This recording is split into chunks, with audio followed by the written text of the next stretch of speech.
Hi, my name is Alasia, and this is my polar bear news. Mommy polar bears take care of their cubs in case of danger comes. A mommy polar bear's enemy is a male polar bear and people. A mommy polar bear has sharp claws. Polar bears have sharp claws. Mommy polar bear sometimes, if she is hungry or her cubs are hungry, she would dive underwater to get fish for her or her cubs. A mommy polar bear watches out for a male polar bear, or her cubs will be eaten. Polar bears have sharp teeth to eat their predators.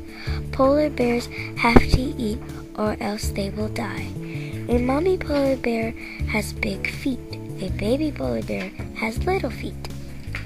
Polar bears are strong. Polar bears are big. Polar bears have their home deep down in the ground.